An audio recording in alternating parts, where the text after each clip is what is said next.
Drives one in the air. Deep right field. It's got a chance. Grand slam. Way back it might be. It could be. Cubs win. Cubs win. Cubs win. Holy cow.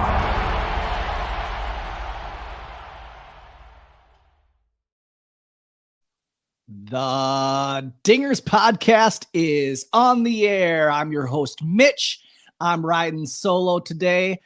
The Cubs have come off the All-Star break slow with the offense.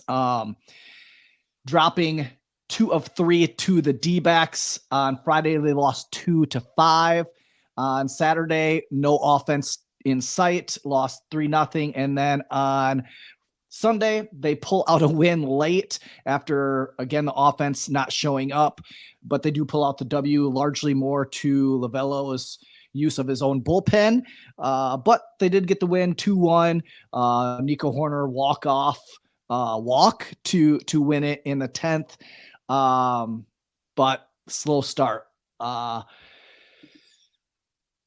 Yeah, it's been tough ride for the Cubs. But you know what isn't a tough ride? B4 Bat app. We have joined forces with the B4 Bat app. If you haven't really heard of it, it's really transformed the way I work with youth players. I coach my son's travel team. I've coached high school baseball in the past. And this is an app that I wish I had back then. I'm glad I have now. It tracks exit velocity, launch angle, and more, all from your iPhone. No fancy bat sensors or expensive equipment needed, just your phone and a tripod, and you're good to go. I use the B4 Bat app daily with my son and daughter. The results are phenomenal. And just to get that feedback, allowing them to see video to fine tune their swing. My son absolutely loves it. He gets a kick out of watching his videos and trying to increase his exit velocity and get that perfect launch angle, not too much, not too steep down, to be able to drive the ball in the gaps and get that slug number up, For me, it's been amazing to be able to use this app with my travel team. It's been a game changer. So go check out the B4 Bat app. You can find it in the app store by just typing B4 batting, and it's in the iPhone or the Apple app. So make sure you go check that out. It's great. I use it every day with my kids. Stay tuned for more tips and tricks as we get more into our partnership with B4 Bat app. But yeah, checking them out. They're awesome. Love what they're doing. And they're new. They're new on the scene, and it's been making a huge difference. I got to connect with them and love what they can do for my own kids' swings. And so if you have a kid or if you're a coach, this is a game changer. Back to the Cubs. The Cubs could use the B4 Bat app and help their offense, because their offense has been completely stagnant. And the question that we asked last week was this team real, or are they kind of just faking us out? Are they playing with our heartstrings to get us bought back in to believing again? And I'll admit, I was duped. I was duped into believing that this offense had kind of turned a corner. Saw Dansby Swanson starting to hit the ball before the break when they were hot. And I have the saying comes into my mind that every bad team has a hot stretch in a 162 game season. And that might have been this Cubs, which is a bad team, their hot stretch, because this offense has fallen into its same song and dance that it was earlier, where you have our 3, 4, 5 hitters not hitting. Hap was 0 for 9, I think, this weekend. Seiya not hitting the ball. Bush doing Bush things. But yeah, PCA, Talkman, and Hap 0-fers for this weekend. And this offense just kind of falling into the same thing. We're super lucky that they walked Dansby Swanson yesterday in the 10th to be able to get to Nico Horner. But yeah, this offense has been struggling. And the big thing is consistency. That word comes to my mind of consistency, because you see Hap, he's a good hitter. And if you look at the back of his baseball card, those are pretty good numbers. He puts up pretty good numbers where you'd say this is a good hitter. But he's so inconsistent every season, starting the beginning of the season so slow every year.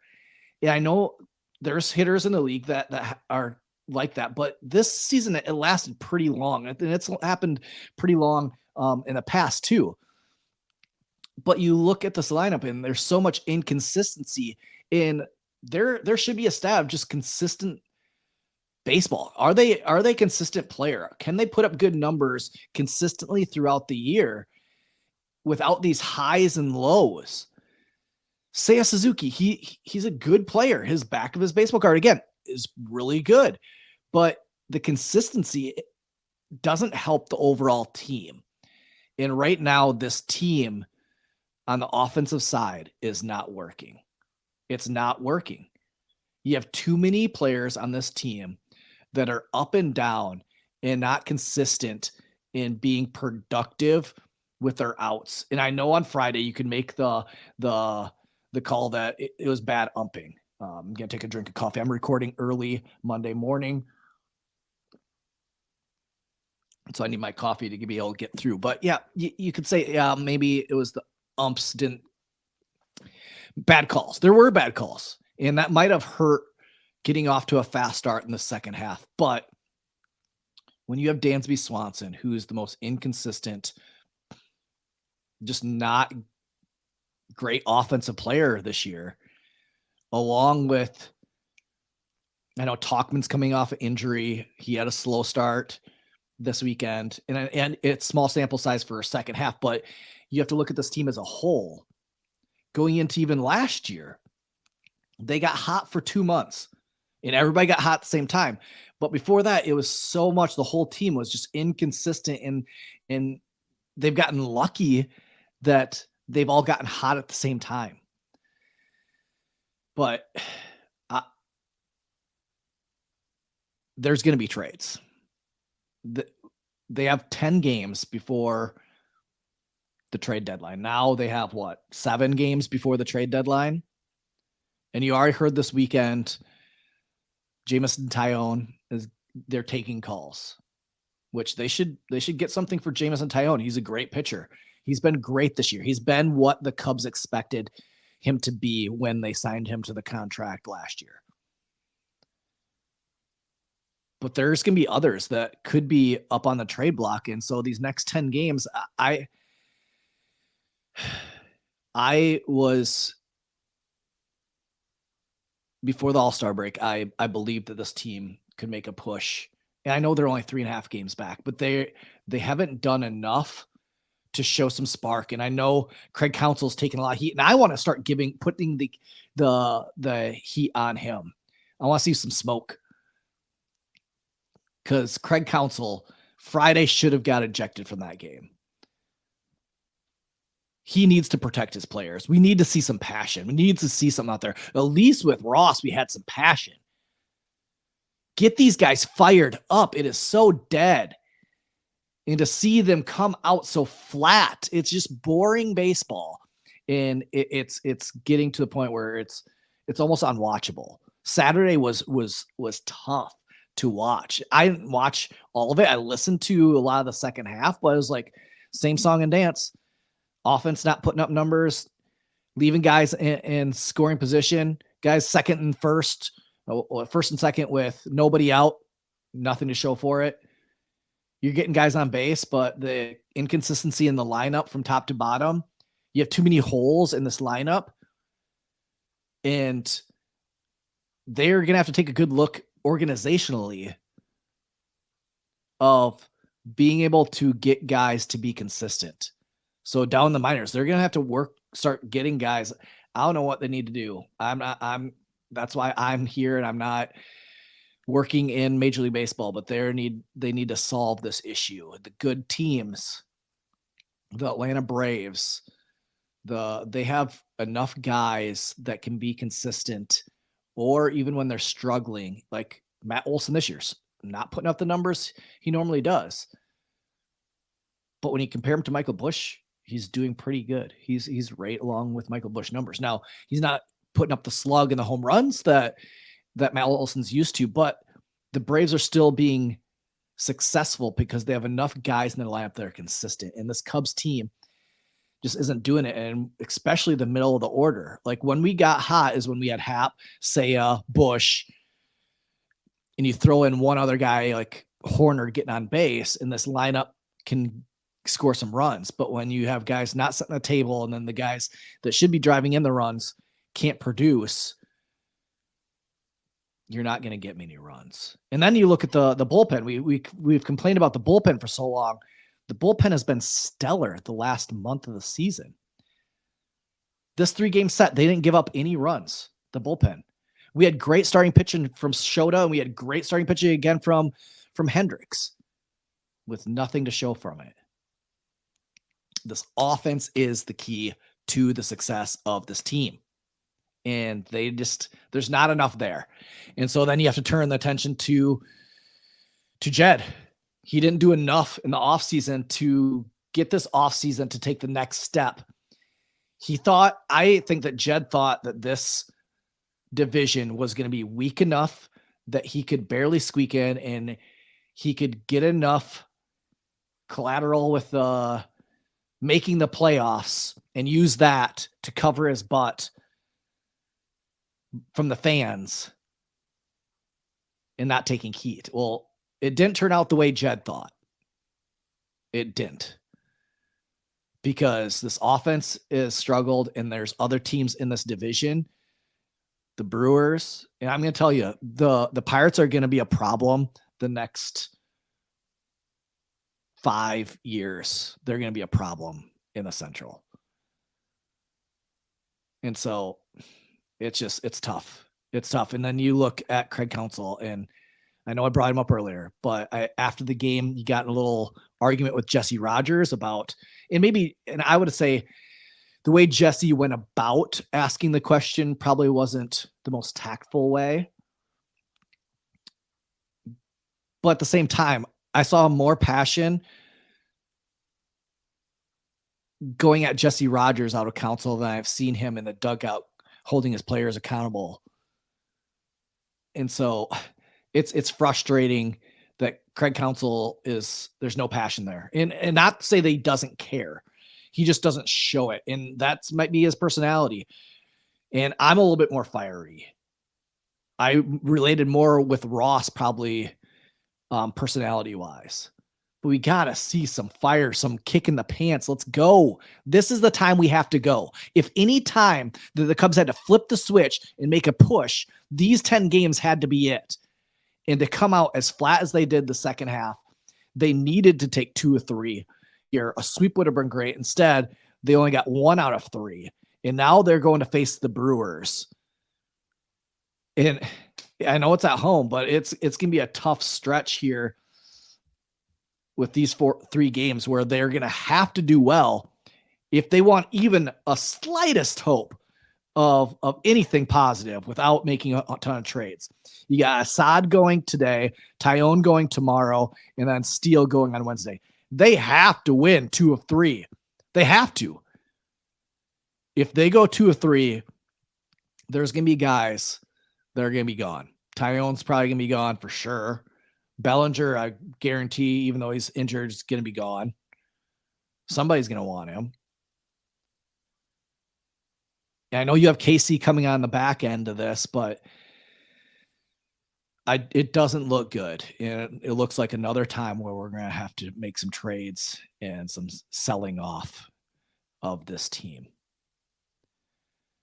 And it's frustrating, again, as a Cubs fan, when you think that this is the year that they're going to kind of turn the corner and it's going to be another positive step forward. And this year was a step back. It's a step back from what we hoped.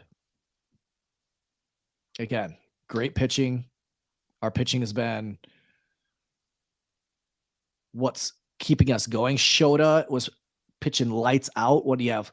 9 Ks through 4. He had a perfect game through 4 2/3, 5. I don't know. And to see this offense not do anything and be lifeless and just take bad at bats. On Saturday, there was some bad at bats. I don't know if they